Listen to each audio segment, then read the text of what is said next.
Outside the cozy brick house that was Danny and Ron's rescue, a storm was raging.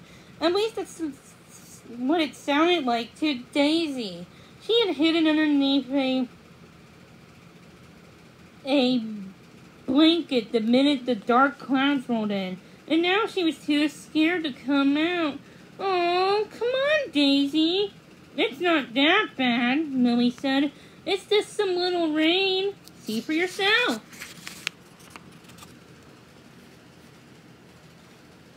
No, thank you. I'm fine right here. Millie, Daisy's best friend in the whole wide world, sat by the front porch door, panting happily as she looked out of the drops of water dancing across the yard. She's so brave, Daisy thought.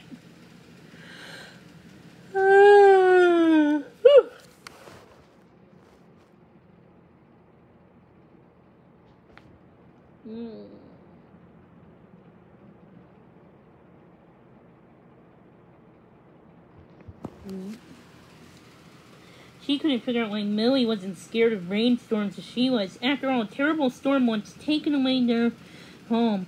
Rain had fallen for days, flooding and damaging the streets of their lovely Louisiana town.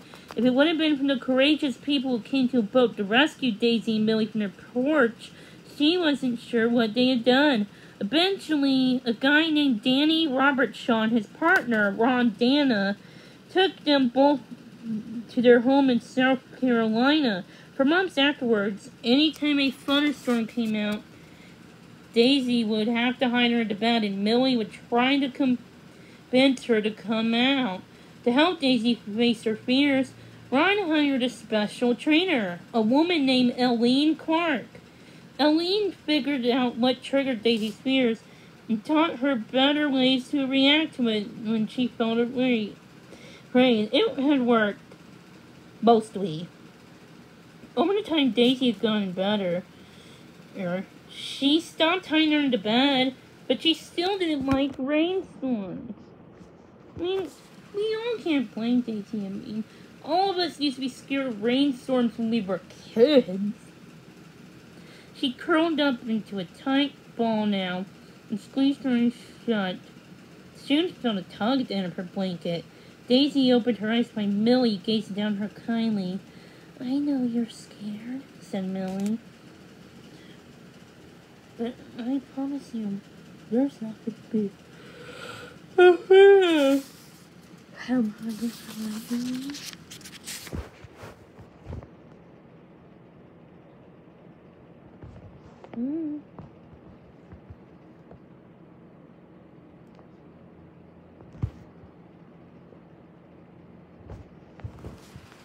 No, Daisy said. That's right. And I never will. Come look at the rain with me. You might even think it's really pretty when you give it a chance. I don't know, Daisy said timidly. What if the storm gets worse? Well then, I'll be right by your side. We'll keep each other safe. Deal? Daisy thought about it for a while, and she did feel safer from the time Millie was around. And if her friend wanted company, that was the least she could do. Okay, she said, but if I see one strike of lightning, you can always come right back here and hide under your blanket. Finished Millie. Slowly, Daisy untangled herself from the yellow knit blanket and scuttled after Millie to the porch door where they sat side by side, looking out of the rain. Daisy had to admit that her friend was right. It was kind of pretty.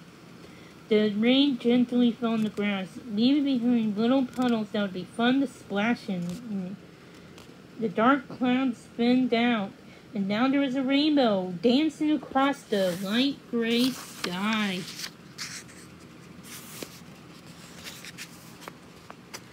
Wow, Daisy said in surprise. See? Millie laughed herself. I told you so. Daisy licked at Millie's ear to say thank you, and then settled down on the floor beside her friend. She wasn't sure she would ever be a fan of storms, but she knew without a doubt that she trusted Millie, and was glad they were together. Guess there won't be any playtime in the yard today, girls, Danny said, walking up behind them. Sorry about that. Mom was in the medic room preparing the medication for Cleo, the schnauzer who had an ear infection, but he looked up concerned.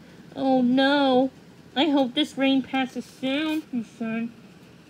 Danny nodded. We'll have to prepare in case it does rain for this adoption event. But let's hope for the best. I would hate anything to keep our puppies from finding good homes. He reached down and stroked Millie's hand, then Daisy's. He then went to help Ron in the kitchen. Even though they had a staff to help them, Danny and Ron usually had plenty of stuff they did around the house. Before they started saving dogs, the two of them lived there together. And they spent most of their time training horses, teaching children to ride horses, as competitions, or entertaining their neighborhood friends. But now they spend a lot of their days cleaning out crates, ordering chew toys, and giving love and attention to all the dogs who live in their home. There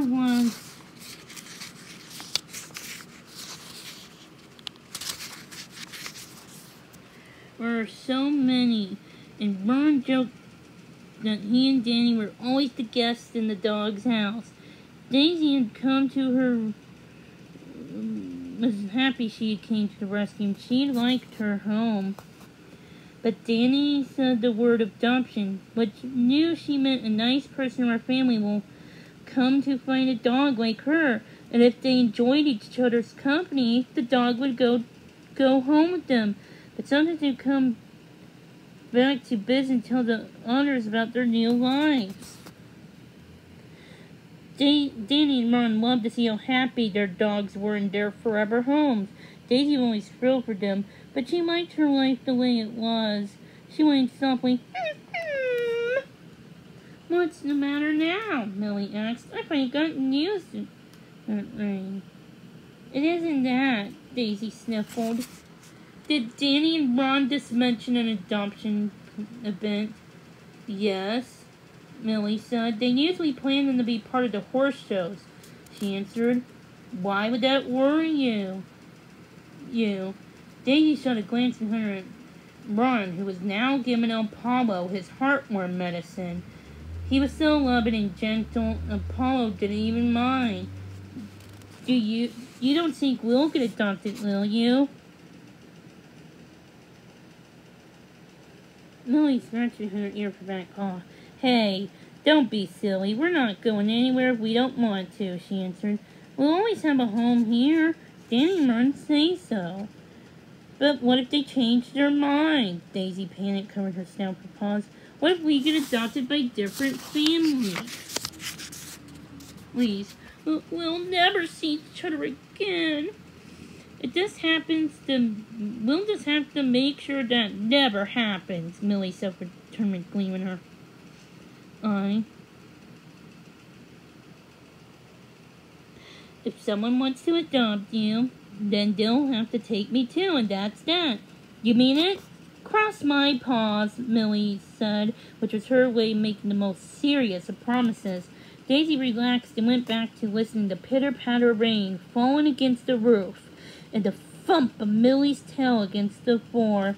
She wondered, though, why Danny touched their heads when he mentioned the event. Millie didn't seem to think that meant anything, but Daisy could not stop thinking that Danny hoped to find new homes for Daisy and Millie, too.